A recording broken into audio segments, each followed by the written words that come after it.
அரசு போக்குவரத்து கழகத்தில் புதிய மின்சார பேருந்துகள், இயற்கை எரிவாயு பேருந்துகள், டீசல் பேருந்துகளும் வாங்க திட்டமிட்டுள்ளதாக போக்குவரத்துத்துறை அமைச்சர் சிவசங்கர் தெரிவித்துள்ளார்.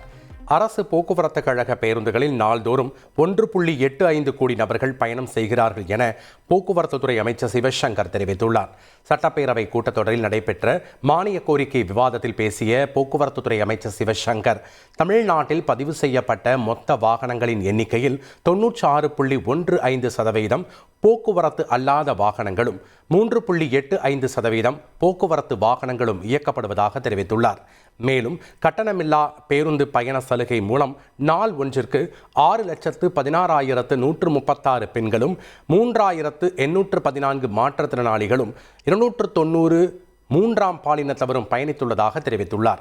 2025-26 1768 இயற்கை எரிவாயு பேருந்துகளை இயக்க அரசு திட்டமிட்டுள்ளதாகவும், புதிதாக 20,166 டீசல் பேருந்துகளும் 500 மின்சார பேருந்துகளும் 2,380 கோடி திட்ட மதிப்பீட்டில் கொள்முதல் செய்யப்பட உள்ளதாகவும் அமைச்சர் சிவசங்கர் தெரிவித்துள்ளார். மின்னணு பொருட்கள் ஏற்றுமதியில் தமிழகம் சாதனை படைத்துள்ளதாக அமைச்சர் TRB ராஜா தெரிவித்துள்ளார்.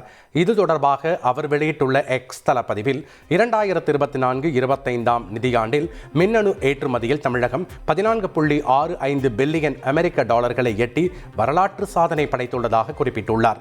இது இந்தியாவின் மொத்த மின்னணு ஏற்றுமதியில் 41.23% அதிகம் என்று கூறியுள்ள அவர், இது உண்மையிலேயே பெருமைக்குரிய தருணம் எனவும் தெரிவித்துள்ளார். செய்திகளை உடனுக்குடன் தெரிந்து கொள்ள உடனே சப்ஸ்கிரைப் பண்ணுங்க.